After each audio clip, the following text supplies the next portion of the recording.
अस्सलाम वालेकुम। आज आपके साथ शर्मा की रेसिपी शेयर करूंगी और इसकी रेसिपी को मैंने 3 स्टेप में बांट दिया है। पहले स्टेप में हम डो तैयार करेंगे। शर्मा के स्टेप 1 में मैं पीटा ब्रेड बनाना सिखाऊंगी आपको। पीटा ब्रेड बनाने के लिए 8 कप मैदा लिया है मैंने, 1 खाने का चम्मच नमक,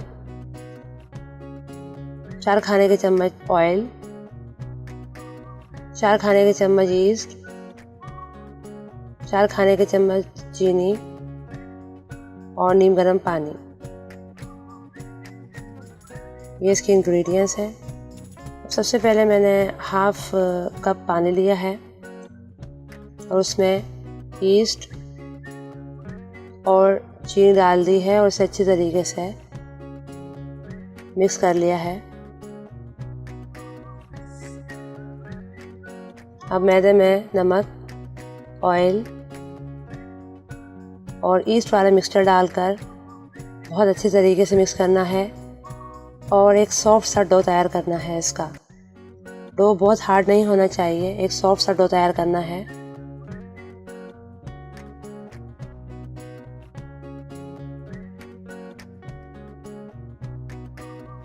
अब ऑयल लगा के इसे आपने 1 घंटे के लिए ढककर राइस होने के लिए रख देना है।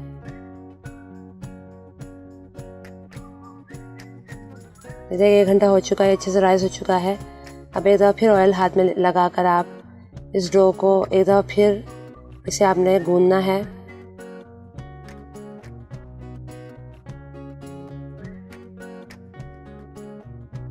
और फिर इसे 30 मिनट के लिए ढककर छोड़ देना है।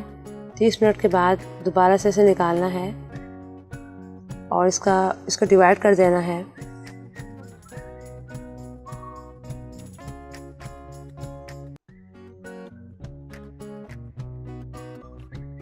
अब इसके पेड़े बनाएंगे। आपको जिस तरह पीटा ब्रेड पसंद है, मोटी या दरमियानी, आप इस तरह बनाएं। मैं दरमियाने साइज़ की पीटा ब्रेड बना रही हूँ। अगर आप थोड़ी मोटी पसंद करते हैं तो आप पेड़े बड़े बना लें। ये देखिए इस तरह दरमियाने साइज़ के मैंने पेड़े बना लिए हैं और मैदा छिड़क कर इन पेड़ों को मैंने रख दिया है। अब इसे कवर कर लेंगे किसी कपड़े से और 30 मिनट के लिए छोड़ देंगे। 30 मिनट बाद हाथ से इस तरह फैला लें।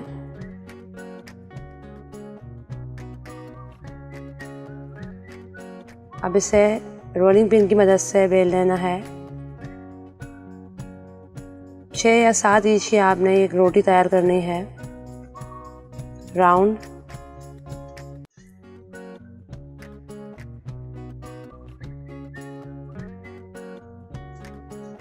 और अब मैंने ट्रे में मैदा छिड़क दिया है, उस पर ये रोटी में डाल दूंगी और इसे राइस होने के लिए रखेंगे। तकरीबन 30 मिनट के लिए इसे छोड़ दें। 30 मिनट के बाद मीडियम फ्लेम पर इसे सेक लेंगे। ये देखिए इसे बहुत नहीं सेकना, जैसे हल्के से स्पॉट आ जाए आप इसे फ्लेम से रिमूव कर लें।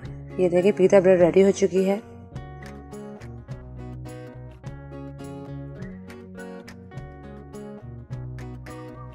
अब मैं आपके साथ ताहिनी सॉस की रेसिपी शेयर करूंगी, जिसे शोरबा सॉस भी कहते हैं।